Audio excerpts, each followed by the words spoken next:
Nous allons commencer quelque chose de nouveau, donc une série d'enseignements très forcément sur Dieu, mais sur la connaissance de Dieu. Parce que je me suis rendu compte de quelque chose en conversant avec mes confrères chrétiens et chrétiennes, que plusieurs ne connaissent pas en réalité la personne de Dieu. En fait, ils ne connaissent pas le Dieu qu'ils prient. Ils prient plutôt par routine, par habitude, mais ils ne connaissent pas véritablement Dieu. Or, ne pas connaître le Dieu que tu pries t'empêchera de recevoir la plénitude de ce Dieu-là. Or, il faut d'abord connaître Dieu avant de recevoir de Dieu. Tu dois connaître de Dieu. Et Dieu est infiniment multisystème. Il est impossible à un homme de connaître la totalité de Dieu. Non. On prophétise en partie et on connaît qu'en partie. Donc, les parties que nous connaissons, nous allons l'exposer. Et aujourd'hui, nous allons voir un aspect de Dieu. Personne ne connaît Dieu. Si une personne, même si c'est un bishop, archiévêque, qui te dit, moi je connais Dieu, il est fou. On ne connaît pas Dieu. Et l'aspect que nous allons voir de Dieu cet après-midi, c'est la bonté de Dieu. Dis avec moi la bonté de Dieu. La bonté de Dieu. La bonté de Dieu est l'un des aspects qui caractérise la personne de notre Dieu. Mais cette bonté est une bonté, comment je peux le dire, assez particulière. C'est-à-dire qu'elle ne se manifeste que dans certaines conditions. Et nous allons voir cela. C'est pour ça qu'on va prendre le livre des psaumes, psaume 31. Merci Saint-Esprit. Psaume 31, le verset 19. Dans d'autres versions, c'est le verset 20. Mais dans ma version à moi, c'est le verset 19. Psaume 31, le verset 19. Je répète, dans d'autres versions, c'est le verset 20. Par exemple, sur ma tablette, c'est le verset 19, mais sur ma Bible en papier, c'est le verset 20. Donc, à vous de voir. Psaume 31, le verset 19 ou le verset 20.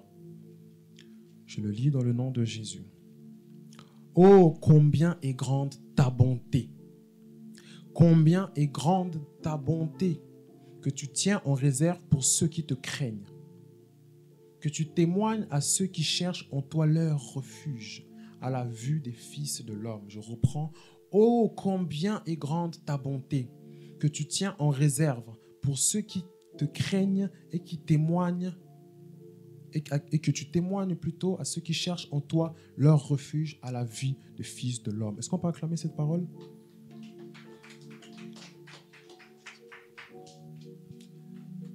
La bonté de Dieu. Si tu prends le dictionnaire et que tu regardes la définition de la bonté, on va te dire c'est seulement la disposition d'une personne à être bienveillante, compatissante, charitable. La bonté, c'est la disposition à être bienveillant, à être compatissant et à être charitable. Ça veut dire que Dieu, envers toi, il est déjà bienveillant. Il faut que tu l'intègres, parce que des fois on te dit Dieu t'aime, non, Dieu ne veut pas m'aimer, moi je suis mort, je ne sens pas bon de la bouche. Non. Dieu ne t'a pas demandé tous ces aspects-là. Dieu est bienveillant envers toi. Ça veut dire que quand Dieu te regarde, ce qu'il y a dans son cœur, c'est une bienveillance. Cela veut dire qu'il veut te faire du bien. Dieu veut te faire du bien. Dieu ne veut pas te punir. Dieu ne veut pas te châtier avec un bâton. Dieu veut premièrement, avant toute chose, te faire du bien. Et dans cette bonté, il y a aussi le côté compatissant. Cela veut dire que dans tes souffrances, dans tes peines, à l'intérieur de ton cœur, même ce que tu caches au monde et aux hommes, Dieu compatit envers toi. Dieu a de la compassion envers toi. Tu as peut-être l'impression par moments d'être seul dans ta souffrance, par moments de ne pas être compris ou comprise par les hommes ou par le monde. Sache qu'il y a Dieu qui te comprend à 100%. Il sait ce que tu ressens et en dehors de savoir, il compatit pour toi. Dieu a, si je peux dire, de la peine ou de la pitié pour toi à ton égard. Et il est charitable, c'est-à-dire qu'il est généreux. Il n'a pas de limite dans son donner envers toi. Cela s'est manifesté dans Jean 3,16 jusqu'à ce qu'il a été capable de prendre ce qu'il avait de plus précieux. C'est-à-dire que si tu regardes toi dans ta vie, ce que tu as de plus précieux, ça peut être, je ne sais pas, ton téléphone pour la plupart d'entre nous d'ailleurs, ce que tu as de plus précieux, Dieu est capable de le prendre et de le donner pour toi. Donc il n'a pas de limite. Je ne sais pas si tu as compris. S'il n'a pas de limite, capable de donner son fils, alors les papiers que tu demandes, alors le travail que tu demandes, alors la santé que tu demandes, alors les études que tu demandes, alors le mariage que tu demandes, la maternité que tu demandes, c'est quoi? C'est quoi? Le diplôme que tu demandes, c'est quoi? S'il a donné ce qu'il a de plus précieux, alors, mais qu'est-ce que tu penses vraiment Dieu a à faire quelque chose avec ton diplôme là? Dans son paradis, c'est quelque chose qui est précieux pour lui.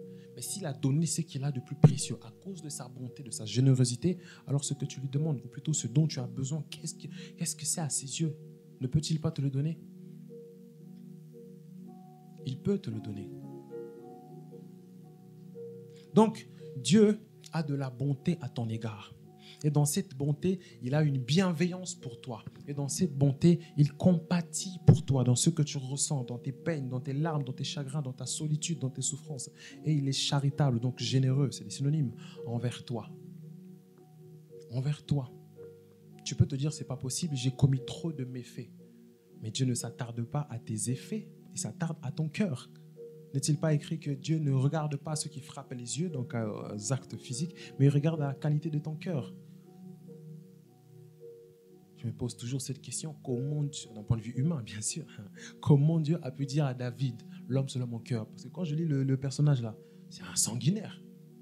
Donc il se réveille le matin, il voit une petite fille, oh, ben, elle est jolie, elle est mariée, c'est pas grave. Il tue son mari, il prend la femme, il l'amène chez lui, il l'engrosse. Tout va bien. Il faut regarder le David dans les guerres. Bien que c'était ses ennemis, mais tu n'as pas torturé tes ennemis, tu as gagné la victoire, c'est fini. Mais lui, il torturait, après il les tuait. Un homme comme ça, l'homme, c'est l'homme au cœur. C'est que Dieu vraiment, il ferme les yeux face aux éléments physiques. Donc Dieu ne s'attarde pas à ce que tu as fait, ce que tu fais, mais Dieu regarde à la qualité seulement de ton cœur. Et en fonction de ton cœur, il manifeste cette bonté-là et cette bienveillance à ton égard. Donc intègre-le. Dieu est bon envers toi. Dieu est bienveillant envers toi. Dieu est généreux envers toi. Il n'y a pas de limite dans son ton. Mais cette bonté, Dieu la réserve pour une certaine catégorie de personnes. Je prends la suite du verset. Oh, combien est grande ta bonté que tu tiens en réserve pour ceux qui te craignent. Ah, ok. Ça veut dire, premièrement, on circonscrit la zone. Ce n'est pas tout le monde qui bénéficie de cette bonté, mais c'est ceux qui craignent Dieu. Et la question, est-ce que tu crains Dieu? Parce que si tu ne crains pas Dieu, ne sois pas étonné que tu ne bénéficies pas de la bienveillance, de la compassion et de la générosité de Dieu. Parce qu'il le tient en réserve uniquement pour ceux qui le craignent. Uniquement pour ceux qui le craignent. Mais la crainte de Dieu, ça c'est mon avis, c'est l'avis du visionnaire de lumière divine, je n'aime absolument pas cette traduction-là. Je vais vous expliquer. Parce qu'on a l'impression quand on lit crainte de Dieu, on doit s'approcher de Dieu en tremblant, en transpirant comme des cochons. Non. Parce que le mot qui a été traduit par la crainte dans l'Ancien Testament, donc c'est un mot en hébreu, c'est le mot Yahei. Donc Y-A-R-E, apostrophe pour ceux qui notent, Yahei. Et Yahei, dans son vrai sens biblique, veut dire inspirer la révérence ou le respect. En fait, sans tordre le texte, je peux reprendre le verset et dire « Oh, combien est grande ta bonté que tu tiens en réserve pour ceux qui te respectent. » Parce que même nos confrères juifs ne traduisent pas Yahei en crainte, non. Donc, Dieu tient cette bonté envers ceux qui le respectent, ceux qui le considèrent. Comme un parent. Le parent peut tout faire. Si tu as dans ton cœur la volonté de lui manquer de respect, que ça vient de toi-même, comment il va faire pour l'empêcher? Ça va sortir. Donc si dans ton cœur, dans ta manière d'être, tu manques de respect à Dieu, ça va se manifester. Et suite à cette manifestation-là, la bonté de Dieu va s'écarter de toi. Parce que Dieu réserve sa bonté pour ceux qui le respectent, ceux qui ont cette, entre guillemets, révérence envers lui. Parce qu'il y en a eu des gens qui n'ont pas eu la crainte de Dieu. Ils ont existé, la Bible en parle. Mais ils ont eu ce qu'ils ont eu. Et ça a fini comme ça a fini. Mais pour ceux qui marchent avec respect, pour ceux qui révèrent l'Éternel, la bonté de Dieu s'attache à eux. La bonté de Dieu s'attache à eux. Et sa bonté amène sa bienveillance. Sa bienveillance amène sa compassion dans tes souffrances. Et sa bonté amène sa générosité. Donc il te donne alors que tu n'as même pas demandé. Donc, l'Éternel réserve sa bonté. tout ce qu'il y a à sa bonté pour ceux qui le respectent. Et il témoigne de ça à ceux qui cherchent en lui un refuge. Deuxième condition. Pour bénéficier de la bonté de Dieu, tu dois chercher Dieu comme étant un refuge. Les personnes, en fait, qui cherchent Dieu comme étant un refuge, c'est des personnes qui ne comptent pas premièrement sur le monde. C'est-à-dire que face à leurs projets, à leurs problèmes, à leurs complications, à leurs aspirations, ils ne vont pas toquer premièrement auprès des hommes, ils ne vont pas toquer premièrement dans le monde, mais ils vont chercher refuge et chercher d'abord Dieu en premier. Un peu comme Josaphat, ce qui me vient à l'esprit. Josaphat, un grand roi puissant, assis sur son trône. On vient le voir, toc, toc, toc. Les ennemis attaquent. Ils sont une multitude nombreuse, c'est-à-dire qu'ils se sont assieds. Le roi de Moab, ceux de Maonites et de la montagne de Séhir. Donc, c'est comme si 3 pays s'associent. Je prends l'exemple d'aujourd'hui, la Russie avec la Chine, avec la Corée du Nord, viennent attaquer la Bretagne. Est-ce que la Bretagne va s'en sortir ? Ces monstres-là viennent vraiment contre les petits Bretons avec son fromage. Est-ce qu'ils vont s'en sortir ? Et la Bible dit quoi ? Dans sa frayeur, dans sa peur, Josaphat se disposa à chercher l'Éternel. Ça, c'était l'un de mes versets, et ce l'est toujours. La première chose que Josaphat a faite, ce n'est pas de réunir son armée sur une table ronde, on fait quoi, c'est quoi les stratégies, vous montez de la montagne. Non, il s'est disposé à chercher l'Éternel. Josaphat fait partie de ceux qui cherchent en l'Éternel un refuge. De ceux qui cherchent en l'Éternel un refuge. Et cette bonté-là de Dieu s'attache à ces personnes-là. La preuve en est. Bon, pour vous spoiler un peu la suite de cette histoire-là, Josaphat a remporté la victoire sans même combattre. Donc, soudainement, les ennemis étaient là, rangés. Donc, un feu descend du ciel. Tout le monde chaos technique. C'est ça la bonté de Dieu. Qu'il le manifeste à ceux qui le cherchent. Et vous remarquerez avec moi, à ceux qui le cherchent. Il y a cette notion un peu de persévérance. Est-ce que quand tu perds ta clé de voiture ou autre, tu soulèves seulement ton coussin ? Ah ben je ne l'ai pas vu, tant pis, j'arrête de chercher. Non, tu persévères, n'est-ce pas ? Quand tu cherches quelque chose d'important, tu persévères dans ta recherche. Tu soulèves le fauteuil, tu soulèves ton lit, je ne sais pas, tu descends des escaliers, tu fais des allers-retours. Tu prends beaucoup de temps et beaucoup d'énergie à chercher cet élément-là. Dieu, on le cherche. Si tu n'as pas la notion de persévérance, tu ne le trouveras jamais. Dieu, tu dois associer dans sa recherche la persévérance. Parce que le Josaphat dont je vous ai parlé, avant de trouver le résultat face à ce problème extrêmement compliqué lié même à la mort, il a pris 3 jours de jeûne, il a fait jeûner tout son peuple, ils ont prié, blablabla, et Dieu a répondu. Ils ont persévéré, pas une journée, 2 jours, 3 jours, et pas en regardant Netflix, mais en jeûnant. Dieu, on le cherche, et il se laisse trouver par ceux qui le cherchent. Donc, pour manifester la bonté de Dieu, tu dois chercher Dieu. Tu dois chercher Dieu. Et ce n'est pas compliqué de chercher Dieu. Dieu est un Dieu de cœur. Dieu communique avec ton cœur. D'où l'atmosphère qui a été libérée dans la première partie de notre culte. C'était une atmosphère de cœur à cœur. Tu libères ton cœur. Anne a trouvé l'exaucement lorsqu'elle a déversé, la Bible dit, l'amertume de son cœur dans la présence de Dieu. Ça faisait des années, elle était stérile. Pénina, la meurtrifiée, toi tu es stérile, toi tu es stérile, toi tu es ceci, tu es ceci. Mais elle a trouvé la solution à son problème quand elle est venue déposer l'amertume de son cœur. La Bible dit que ses lèvres ne mettaient aucun son. Elle était seulement en train de... Mais son cœur criait à Dieu. C'est alors que le sacrificateur a dit, l'année prochaine, à la même époque, tu auras un enfant. Elle a saisi cette parole. Elle a scellé ça avec une offrande, la culture de l'offrande. Elle a eu Samuel. Pas n'importe quel enfant, elle n'a pas eu un voyou. Elle a eu Samuel, prophète majeur. La qualité de ta bénédiction va dépendre de la qualité de tes recherches. Tu n'as pas compris. La qualité de ta bénédiction va dépendre de la qualité de tes recherches envers Dieu. Plus ta recherche est profonde, sincère, plus ce que tu auras est beau et délicieux. Plus tu le cherches superficiellement en tâtonnant à gauche à droite, ne t'étonne pas que tu reçois quelque chose de made in China. Non, tu veux quelque chose de vrai, de concret. Cherche Dieu de manière sincère, concrète et profonde et persévère et tu le trouveras. Dieu se laisse trouver par ceux qui le cherchent. Et nous allons prendre même un exemple pour vous dire que ce que je prêche, des personnes, et moi d'ailleurs aussi, l'ont vécu. Nous allons faire un peu ce que j'appelle une lecture kangourou. Nous allons prendre le livre de 1 Samuel. 1 Samuel 16, le premier verset.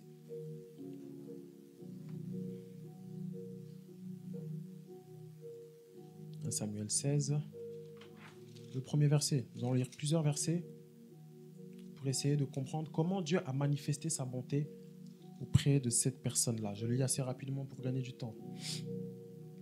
L'Éternel dit à Samuel, « Quand cesseras-tu de pleurer Saül? Je l'ai rejeté afin qu'il ne règne plus sur Israël. » La partie qui m'intéresse. « Remplis ta corne d'huile et va, je t'enverrai chez Isaïe, Bethlémite, car j'ai vu parmi ses fils celui que je désire pour roi. » Donc Dieu vient parler, pour contextualiser le texte, Dieu vient parler au grand prophète majeur de l'époque, Samuel des Samuel.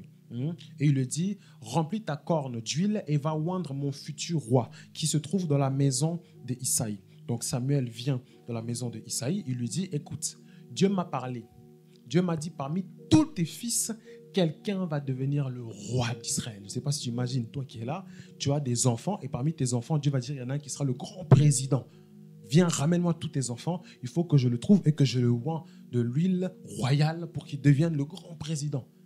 Donc toi, tu te dis, hey, je vais devenir le père, la mère du grand président. Donc, il va réunir tous ses fils. Mais regardez ce qui m'étonne.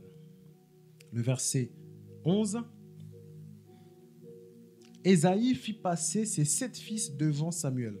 Donc, Samuel a fait le discours que je vous ai dit. OK. Et Isaïe dit, OK, venez mes fils. Il fait passer ses 7 fils devant Samuel. Et Samuel dit, l'Éternel n'a choisi aucun d'eux. Oh. Mais on a vu plus loin que Dieu a dit à Samuel, va dans la maison d'Isaïe. Parmi ses fils, il y a quelqu'un que j'ai choisi pour roi. Dieu ne ment jamais.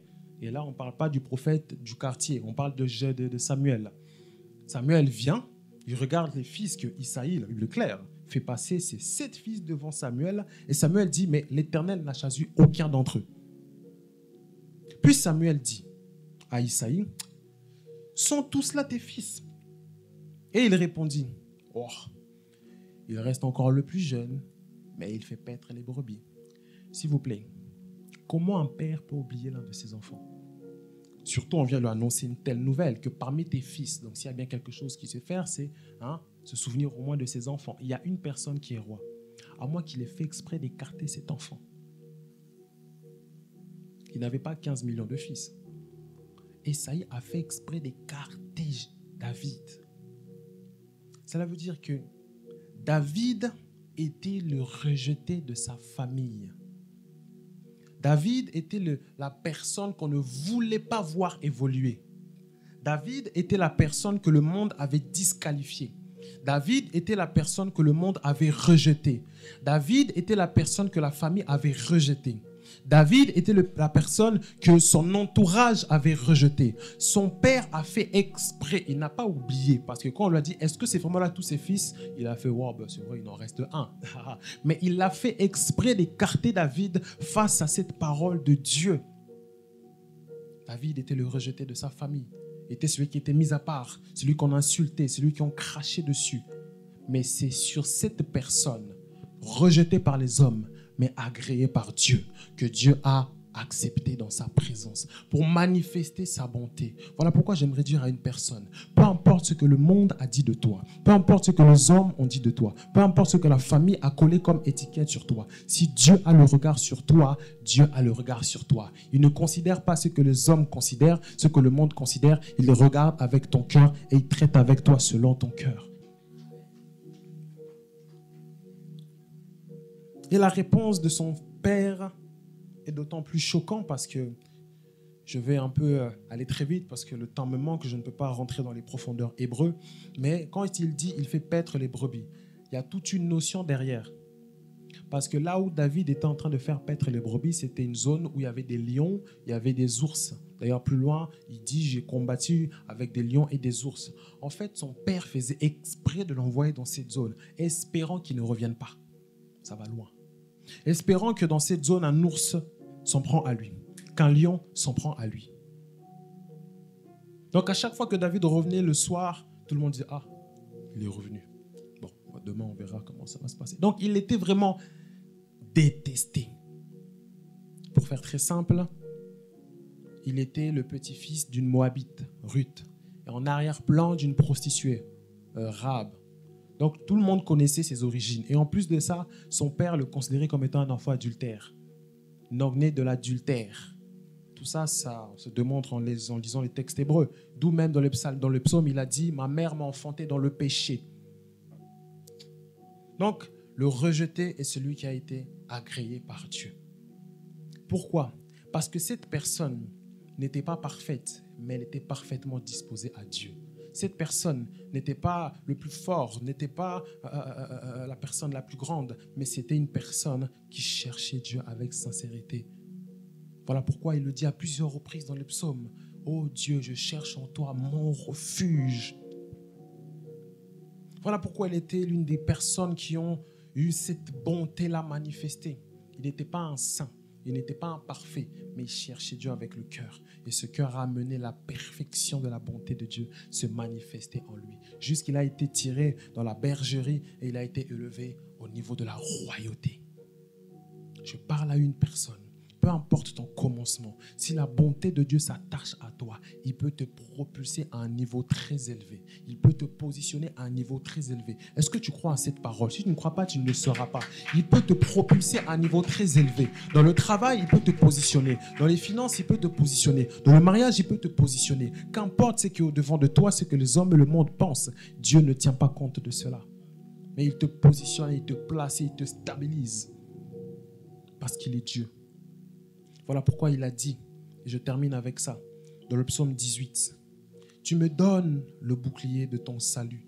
Ta droite me soutient. » Et la partie qui m'intéresse. « Je deviens grand par ta bonté. » Et je deviens grand par ta bonté. Et je grandis dans mes études par ta bonté. Et je grandis dans mes projets par ta bonté. Et je grandis dans mon mariage par ta bonté. Et je grandis dans mes études par ta bonté. Et je grandis, et je grandis, et je grandis, et je grandis, et je grandis par ta bonté. J'ai aimé ce qu'a dit la servante de Dieu, Johanna, la dernière fois. Avec Dieu, il n'y a pas de stagnation, il n'y a que la croissance. David l'a démontré. Mais ce que David dit en plus, c'est que l'énergie de sa croissance, ce n'est pas sa sainteté, ce n'est pas sa vie de prière, ce n'est pas son niveau de consécration, mais c'est la bonté de Dieu qui l'a fait grandir. Qui l'a fait grandir.